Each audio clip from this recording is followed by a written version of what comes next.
श्री गणेशाय नमः. श्री कृष्णाय नमः. श्री गुरुभ्यो नमः.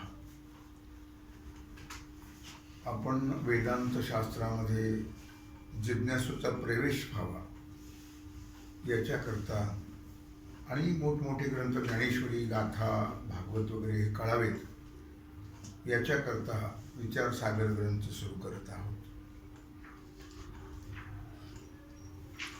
तसं तर याची यावत प्राणीमात्रांच्या हर एक क्रियेचे आणि हर एक ज्ञानाचे अंतिम अभिवाद्य एकमेव साध्य जर कोणतं असेल तर ते म्हणजे प्राप्त दुःखाची आत्यंतिक निवृत्ती आणि नित्य निरतिशय निरामय परमानंदाची प्राप्ती हे आहे. वरती साध्य ब्रह्मात्मैक्याचं यथार्थ साक्षात्कारानेच हे सगळं प्राप्त होतं असा एक औपनिषदिक सिद्धांत आहे. म्हणजे उपनिषदामध्ये सांगितलेला सिद्धांत आहे. ब्रह्मात्मैक्य साक्षात्कार खरं तर एकमेव साध्य जर कोणतं असेल तर ज्ञान आहे. ब्रह्मात्मैक्य साक्षात्कार ज्ञानाशिवाय होत नाही. तसे अनेक ग्रंथ आहेत वेदांताचे, पण आरंभीचा ग्रंथ म्हणजे विचारसागर आहे. आणि या विचारसागरामुळेच जिज्ञासूचा प्रवेशही होतो वेदांतामध्ये आणि त्यांना कळतं सुद्धा. या ठिकाणी उपदेशोपाय हा ब्रह्मात्मैक्य साक्षात्काराकरता ज्या साधनांचा अवलंब उपयोग केला जातो त्या साधनाला प्रस्थानत्रय असं म्हटलेलं आहे किंवा प्रस्थान म्हटलेलं आहे. तात्पर्य असं आहे की सम्यक प्रकर्षाने परंपरेनुसार दिल्या जाणाऱ्या उपदेशाला किंवा उपदेश्य जाणणाऱ्या अत्यंतिक रम्य समाधानाच्या निश्चित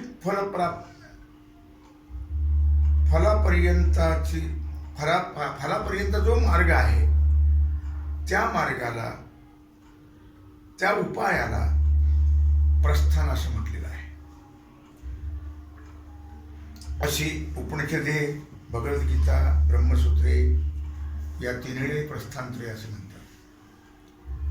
आणि हीच गोष्ट जर व्यतिरेकाने सांगायची झाली तर ती अशी सांगता येईल की जगतामध्ये जर दुःख असं अजिबातच नसतं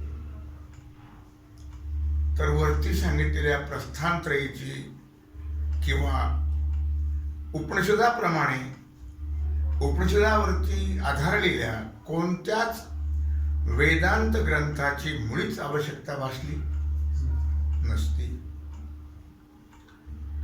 याबद्दल श्री वाचस्पती मिश्र सांगत आहेत, एवं ही शास्त्र विषयो न जिज्ञासेत यदि दुःखम नाम जगतिम न स्यात्. जर या जगतामध्ये दुःख नामक असं काहीच नसतं तर त्याच्या निवृत्ती करता शास्त्र विषय जाणण्याची, ज्ञानाच्या इच्छेची मुळीच गरज पडली नसती. पण प्राणी मात्राला दुःख निवृत्तीची सतत इच्छा आहे आणि त्याच्याच करता प्राणी मात्र प्रयत्न करत असतात. हे कोणालाही नाकबूल करता येणार नाही अर्थातच. आणि म्हणून दुःख निवृत्ती करता या प्रस्थानत्रयीची किंबहुना सर्वच्या सर्व पारमार्थिक आध्यात्मिक ग्रंथाची, शास्त्राची प्रवृत्ती आहे. ती वरील विचाराने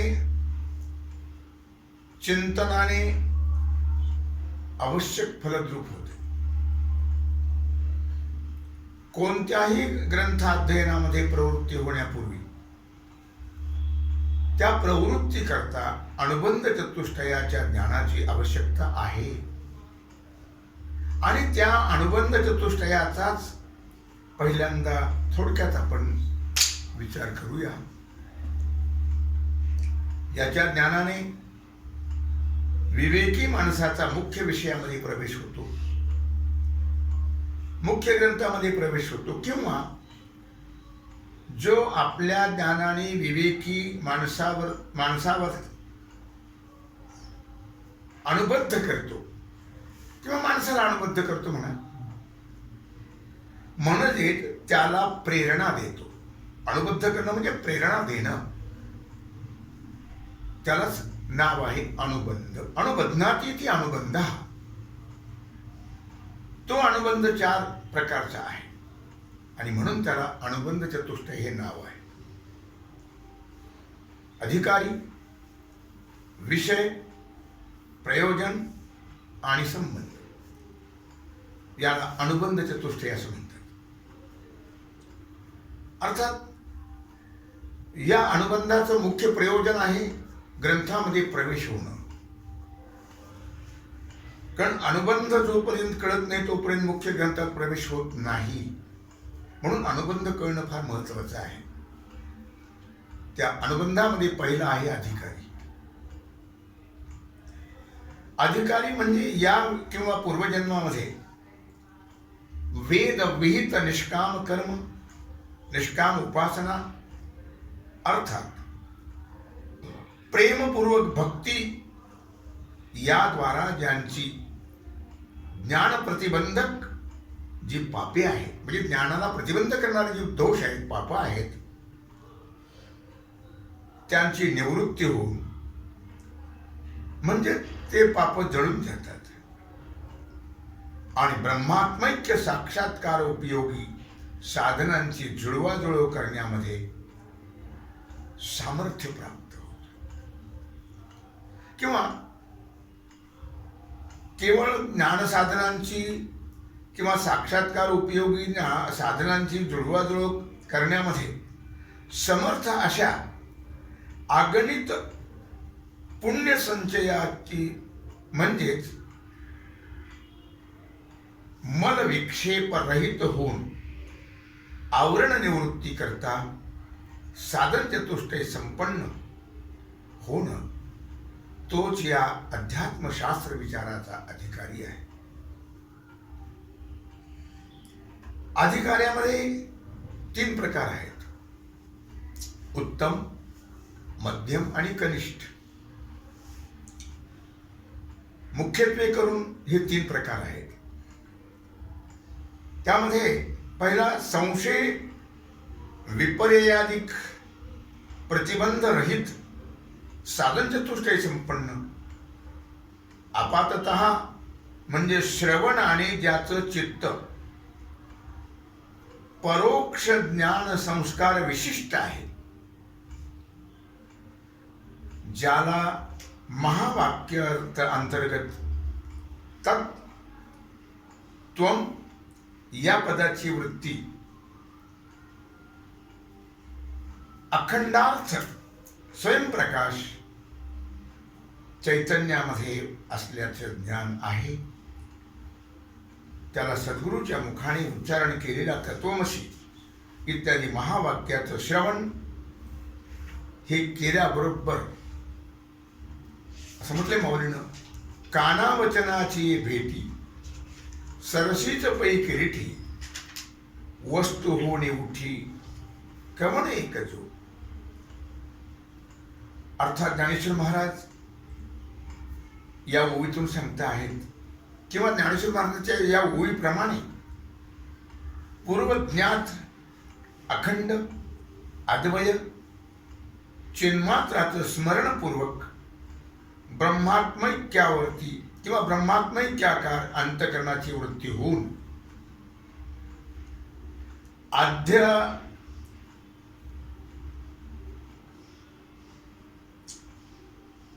अव्यवहित म्हणजे अगदी अत्यंत जवळ, उत्तर लगेच, अव्यवहित म्हणजे लगेच, उत्तर क्षणीच अज्ञान निवृत्तीपूर्वक ब्रह्मात्मैक्याचा आत्मत्वाने साक्षात्कार होतो. त्याचं नाव आहे उत्तमाधिकारी. आणि तोच अध्यात्मशास्त्री ये अंतरंगाची अधिकारीये होय, असं मोदी म्हणताय. आता ज्याला प्रमेय संशयाधिकाचा प्रतिबंध असेल त्याला मननाने तो प्रतिबंध म्हणजे तो संशय निवृत्त करता येतो आणि त्या निवृत्तीद्वारा अपरोक्ष अनुभूती येते, अपरोक्ष ज्ञान होते. हा मध्यम अधिकारी आहे नंबर 2चा. नंबर 3, ज्याला पुन्हा पुन्हा विपरीत भावना रूप भ्रम उत्पन्न होत असेल तर त्याने सुद्धा निधिध्यासन करावं. म्हणजे त्याला सुद्धा भ्रमनिवृत्तीद्वारा ब्रह्मात्मैक्याचा आत्मत्वाने साक्षात्कार होतो. तो कनिष्ठ अधिकारी आहे. अर्थात वरती सांगितल्याप्रमाणे उत्तम अधिकारी, त्या उत्तमापैकी अधिकार नसेल त्याचा तर तो अधिकार प्राप्त होण्याकरता सर्व सुलभ, अत्यंत सोपं, सर्व मार्ग वरिष्ठ, निश्चित फलापर्यंत उपनिषद प्रवृत्ती पूर्वक अगणित पुण्यजनक नामभक्ती योग त्यांनी करा.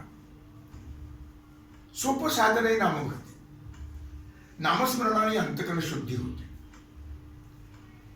असा अधिकार संपन्न मग तो होतो त्या नामस्मरणाने त्याचे दोष नष्ट होतात. हरिउच्चारणी अनंत पापराशी जातील लयासी क्षण मात्रे. आणि मग तो अधिकार संपन्न होतो. नामाने, नाम हे साधन अत्यंत श्रेष्ठ आहे आणि मग तो उपकृत्य होतोच, प्रश्नच नाही. अर्थात त्याची चित्तशुद्धी होते आणि साधन चतुष्टय संपत्ती दिवा इत्यादीद्वारा मोक्षाला तो प्राप्त होतो. हळूहळू तो मोक्षाला प्राप्त होतो.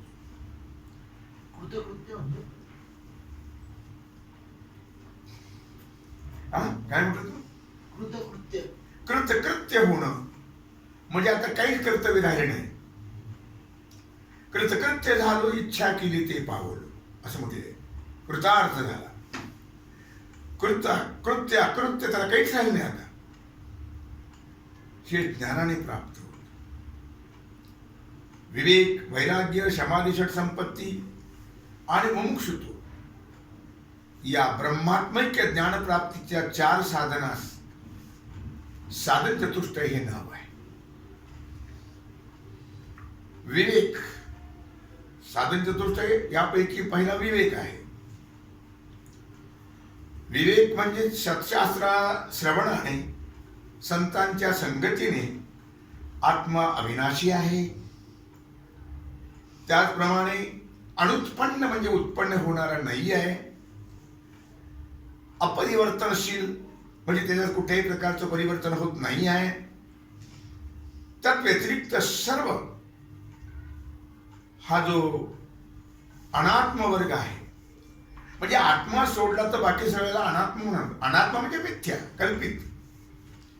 ते विनाशी आहे, चंचल आहे, परिवर्तनशील आहे असं कळणं आणि तसा निश्चय होणं, याचंच नाव आहे विवेक. विवेकाने वैराग्याधिक जे उत्तर साधन आहे त्यांचा लाभ होतो. पहिला विवेक असणं गरजेचं आहे. नंतर वैराग्य त्याचा लाभ होतो, समाधी संपत्ती आणि मुमुक्षुता. विवेकाच्या अभावी जर विवेक नसेल, याचा अर्थ की वैराग्याधिकाची प्राप्ती होणार नाही. म्हणून विवेकाला फार मोठं महत्व आहे. मग तो प्रपंचात असो किंवा परमार्थात असो, दोन्ही ठिकाणी विवेक असेल तरच त्याचा संसारही पद्धतशीर होईल आणि परमार्थ सिद्ध होईल. वैराग्य या लोकापासून तो थेट, आता दुसरं नाव वैराग्य आहे साधन चतुष्टयामध्ये 2 नंबरचं, या लोकापासून तो थेट ब्रह्मलोकापर्यंत अनुकूल मानलेल्या भोग सुखाच्या त्यागाच्या इच्छेला नाव वैराग्य आहे. वैराग्य म्हणजे उद्वेग नव्हे, कारण उद्वेग वाहणाऱ्याच्या पदरी दुःख टळतच नाही, दुःख पडतं. वाहिल्या उद्वेग दुःखाची केवळ, भोगणे ते फळ संचिताचे. म्हणून उद्वेग नव्हे, वैराग्य वेगळा आणि उद्वेग वेगळा. त्याला आपण व्यवहारात वैताग म्हणतो, तो वैताग वेगळा आहे. व खऱ्या विषय वैराग्याच्या पोटी आत्मलाभ होतो, ते हे विषय वैराग्य. माऊली म्हणतात, आत्मलाभाचे भाग्य जेणे ब्रह्मानंदा योग्य होती जीव. हे विषय वैराग्य तेच खरं, आणि ते वैराग्याला फार मोठं महत्व आहे. महत्व आहे आत्मप्राप्तीचे दैवच आहे ते वैराग्य. आणि ज्याच्यामुळे साधक ब्रह्मानंद प्राप्ती करता किंवा ब्रह्मानंदाच्या महान लाभा करता पात्र होतो. कधी विषयातील अनुचित्व पाहून वैराग्य निर्माण होतो माणसाला, तर कधी विषयातील साधना अधीनत्व, सातिशयत्व इत्यादी दोष आहेत, या दोष वर्गाने सुद्धा माणसाच्या ठिकाणी वैराग्य निर्माण होतो. त्याहीपेक्षा अनित्यत्व दोष जाणून निर्माण होणारं वैराग्य हे तीव्रतर वैराग्य आहे. तसं तर माणसाला वैराग्य होतच की, पण ते वैराग्य राहत नाही संसारात.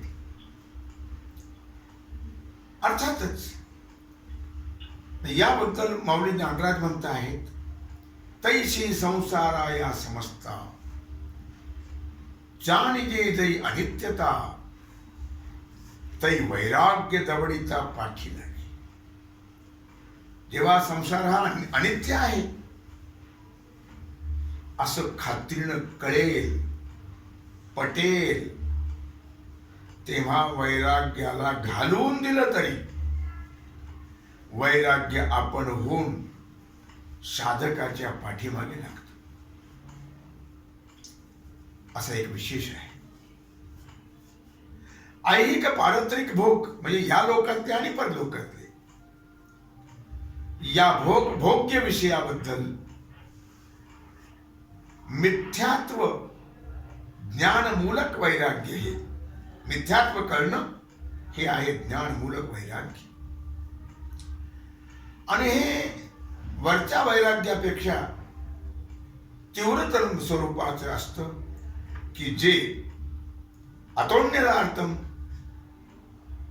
यदल्पम तन्मर्थ्यम नाल्पे सुखमस्ति इत्यादी श्रुतीच्या द्वारा परमात्मे व्यतिरिक्त सर्व दुःखरूप परिच्छिन्न प्रातिभाषिक असल्याचे जाणून मिथ्यात्व दोष ज्ञानमूलक ज्ञान फल प्राप्ती विषयी असते. ते आहे श्रेष्ठ वैराग्य. आता विवेक झाला, वैराग्य झालं. तिसरं साधन आहे समाधिषट संपत्ती.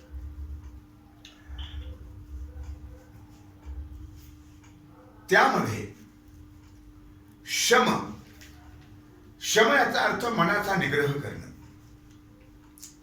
परमार्थाला प्रतिबंध करणाऱ्या ज्या वासना आहेत त्या वासनांचा निग्रह करणं त्याला म्हणतात शम. दम चक्षुराधिक बाह्य इंद्रियास परमार्थ प्रतिबंधक विषयापासून आवरण, अर्थातच इंद्रियांचा निग्रह करणं याचं नाव आहे दम. श्रद्धा, वेद, ब्रह्मात्मैक्य ज्ञान उपदेश करणाऱ्या सद्गुरूंनी उपदेश केलेल्या अर्थाविषयी यथार्थ हा असाच अर्थ आहे अशी आस्तिक्य प्रमाणित बुद्धी असणं, त्यांच्यावर अत्यंत विश्वास असणं याचंच नाव आहे खरी श्रद्धा. अत्यंतिक विश्वास. विश्वास येतो कधी स्वामीवरी सत्ता. विश्वासाशिवाय कोणती गोष्ट होत नाही. आता उपरम ब्रह्मात्मैक्य ज्ञान प्राप्त्यर्थ लौकिक वैदिक सर्व साधनांचा विधीपूर्वक त्याग करणं म्हणजेच उपरम किंवा उपरती म्हणा. समाधान. चित्त एकाग्र संपन्न होण्याकरता लाभणारी जी स्थिती आहे तिला म्हणतात समाधान. म्हणजे चित्ताची एकाग्रता होणं म्हणजे समाधान प्राप्त होणं किंवा चित्त एकाग्रतेने समाधान प्राप्त होतं. तितिक्षा. आध्यात्मिक, अधिभौतिक, अधिदैविक हे 3 प्रकारचे दुःख आहे. हे दुःख जे प्रारब्ध वशामध्ये प्राप्त होतील ती कष्टा वाचून सहन करणं, चिंता विलापरहित सहन करणं हीच आहे खरी तितिक्षा. चौथं साधन आहे मुमुक्षुता. साधन चतुष्टयापैकी चौथं साधन मुमुक्षुता आहे. मुमुक्षुत्व, अज्ञान आणि तत्काळी बंध निवृत्ती रूप परमानंद रूप जो मोक्ष त्याच्या प्राप्तीच्या तीव्र उत्कट इच्छेला नाव आहे मुमुक्षुता. आणि ती ज्याच्या ठिकाणी आहे त्याचं नाव आहे मुमुक्षु. आता बाकीचा विषय आपण उद्या पाहू. पुंडलिक वरदे हरी विठ्ठल श्री ज्ञानदेव तुकाराम.